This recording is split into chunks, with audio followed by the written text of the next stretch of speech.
मेवात इलाके का एक ऐसा गांव जहां पर करीब 10 से 15 हजार मेवातियों को काट दिया गया। ये वो घाटी है जिसे मरी घाटी के नाम से जाना जाता है। इसी घाटी में मेवात के लोगों को काट काट कर फेंका गया। इधर से अटैक किया इस घाटी में। यहाँ उन्होंने रोकने की कोशिश की मिलिट्री लोग ये ऊपर न चढ़े, इसलिए तो सबसे ज़्यादा लोग जो मरे वो इस घाटी में मरी घाटी के नाम से इसको जाना जाता है। उस दिन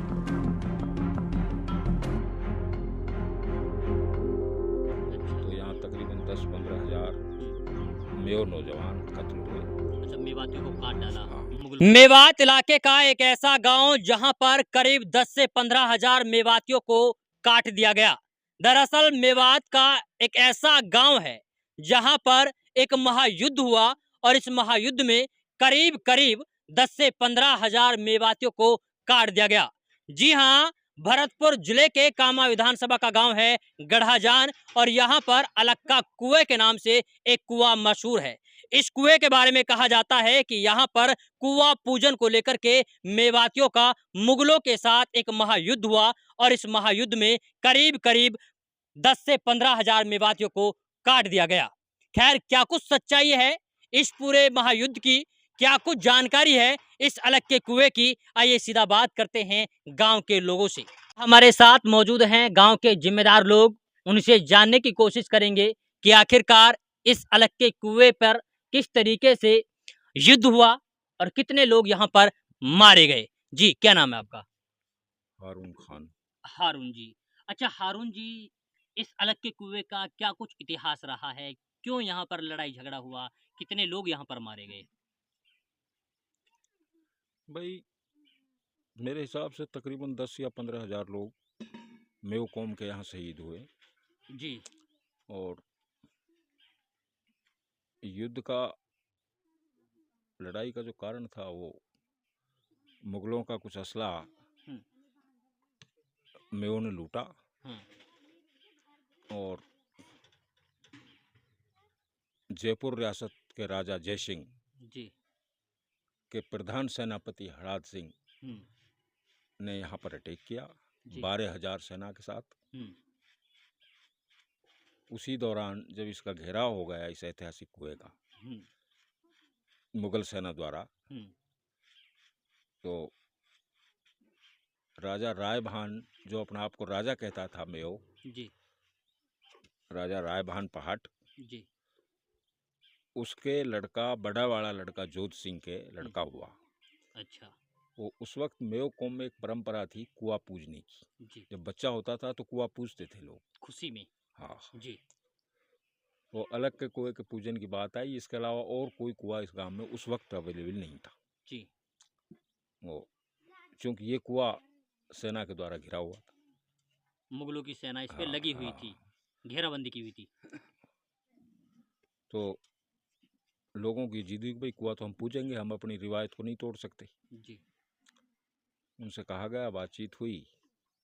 बातचीत में उन्होंने कहा कि भाई आप जो है शांति से बिना किसी बाजे के या ढोल के आप चुपचाप जो है कुआं का अपनी जो रस्म है उसको अदा कर लें और चुपचाप चले जाएं। जी। वो उनको स्वीकार नहीं किया। उन्होंने अपना इसमें मेव कौम के लोगों ने जो यहाँ आबाद थे उस वक्त उन्होंने इसमें तौहीन समझी कि भाई हम तो नगारों के साथ पूजन करेंगे। जी। बस वो यहाँ आए और यहाँ घमसान वो पूजन जो है घमसान युद्ध में तब्दील हो गया। अच्छा। तो यहाँ तकरीबन 10-15 हजार मेव नौजवान कत्ल हुए। अच्छा, मेवातियों को काट डाला। हाँ, मुगलों ने, मुगल सेना ने।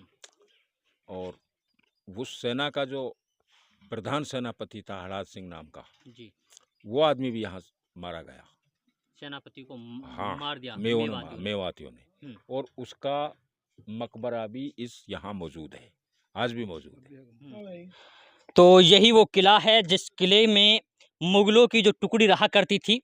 फिलहाल ये खंडर में तब्दील है, लेकिन अभी भी इसकी साफ सफाई गांव के लोगों ने की हुई है। तो यही वो पहला मुगल काल का वो किला है जहां पर वो टुकड़ी रुकी, सैन्य टुकड़ी। और उसके बाद में जब वो वक्त आया कि इस दौरान हमला करना है, जब अलग का कुआं पूजने के लिए ढोल नगाड़ों के साथ गांव के लोग कुएं की ओर बढ़ रहे थे पूजने के लिए। इस दौरान जो मुगल काल की सेना थी वो कहीं ना कहीं गांव के लोगों को रोकने का प्रयास कर रही थी। उसके बावजूद जब गांव के लोगों ने ठान लिया था कि नहीं, आज तो कुआं पूजना ही पूजना है, तो इस दौरान मेवात के बहुत सारे लोगों को मुगलों की सेना ने काट डाला था। हयात सिंह का हाँ, जी। और फिर लोग यहाँ से भाग गए। उसके बाद तो इसमें मेवात की जो महिलाएं थी, मेवाती महिलाएं थी, उनको भी काटा गया। नहीं, महिलाओं के साथ मारपीट नहीं हुई यहाँ। तो आप बोलते हैं कि यहाँ पे आज भी चूड़ियाँ मिलती हैं, इस तरीके की कहावतें हैं। भाई रिवायत थी उस वक्त, तो चूड़ियाँ क्योंकि आई कहाँ से? इस्लाम इतना डेवलप नहीं था और कल्चर था, हिंदू कल्चर था। जी।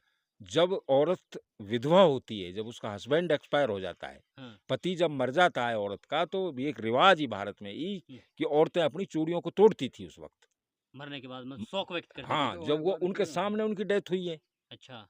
औरतें कुआं पूज रही हैं और मर्द लड़ाई लड़ रहे हैं तलवार, उनके औरतों के सामने मरे हैं वो। अच्छा। तो उनके सामने जब मरे हैं तो उनके शौक में अपनी चूड़ियां तोड़ी उन्होंने, अच्छा। और वो चूड़ियां यहाँ निकलती थी पानी के साथ। जैसे जैसे मरते गए वैसे हाँ, वैसे उनकी पत्नियां जो बीवी हाँ, थी वो वो अपनी चूड़ियां तोड़ती थी, तोड़ती आज गई। भी तोड़ती हैं। हिंदुओं में तो आज भी तोड़ती हैं जो औरतें चूड़ियां। उनके ऊपर पटक पटक करके। हाँ, जी। ये था। दरअसल ये वो घाटी है जिसे मरी घाटी के नाम से जाना जाता है। इसी घाटी में मेवात के लोगों को काट काट कर फेंका गया, और ये उस वक्त की बात थी जब मुगलों ने मेवाती लोगों के ऊपर जोरदार हमला किया। ये 500-600 साल पहले की बातें हैं। ये मेवात का वो इतिहास है जो हर मेवाती युवा और बुजुर्गों को जानना चाहिए कि मेवात के लोगों के ऊपर किस तरीके से हमला किया गया और किस तरीके से 10 से 15 हजार मेवातियों को काट दिया गया। यहीं से ऊपर जो किला है, उस किले के लिए रास्ता जाता है। ये जो घाटी है, ये किले के लिए ही जाती है, और इसी किले में मुगलों की जो टुकड़ी है वो कहीं ना कहीं रहा करती थी। और जब मेवात के लोग कुआं पूजन के लिए ढोल नगाड़ों के साथ इस अलग के कुएं के पास आ रहे थे, तभी मुगलों की सेना ने उनके ऊपर हमला किया। युद्ध इतना भयानक था, इतना घमासान मचा कि यहाँ पर मेवात के जो लोग थे अलग अलग गांवों से थे, और उन्होंने मुगलों के साथ युद्ध किया, और इस युद्ध में मेवात के करीब करीब 15 से 20 हजार लोगों ने आहुति दी। वहीं मेवात की जो महिलाएं हैं, हजारों महिलाओं ने लड़ते लड़ते अपने प्राण त्याग दिए, लेकिन वो अपनी नाक के लिए, अपनी आन बान शान के लिए कभी पीछे नहीं हटे। उन्होंने कहा कि अगर अलग का कुआं पूजना है तो बस पूजना है। इसको लेकर के उन्होंने खूब मुगलों के साथ लोहा लिया, और उसके बाद लड़ते लड़ते शहीद हो गए। एक्चुअल में क्या था कि उनकी मोर्चाबंदी थी इस इलाके में। जी। मुगलों की नहीं, मेवों को। वो मेवों की पहाड़ों पे, पहाड़ पे, जी। और वो ग्राउंड में वो लोग थे नीचे। जी। तो उन्होंने इधर से अटैक किया उन पे, इस घाटी में से। यहाँ उन्होंने रोकने की कोशिश की, उन लोगों ने रोकने की कोशिश की मिलिट्री को कि ये ऊपर न चढ़े। अच्छा, मेवातियों ने। हाँ, तो सबसे ज्यादा लोग जो मरे वो इस घाटी के अंदर ही मरे थे। मरी घाटी में। मरी घाटी के नाम से इसको जाना जाता है, उस दिन के बाद से इसका नाम पड़ा है। सबसे ज्यादा लोगों का कत्लेआम इसी में हुआ था।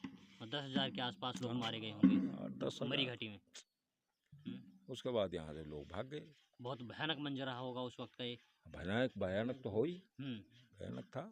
अच्छा। कुछ नहीं बचा। फिर उन्होंने लूटपाट करी है यहाँ। मेवात के जो गांव है उनको लूट लिया गया मुगलों द्वारा। लूटपाट करने के बाद तो ये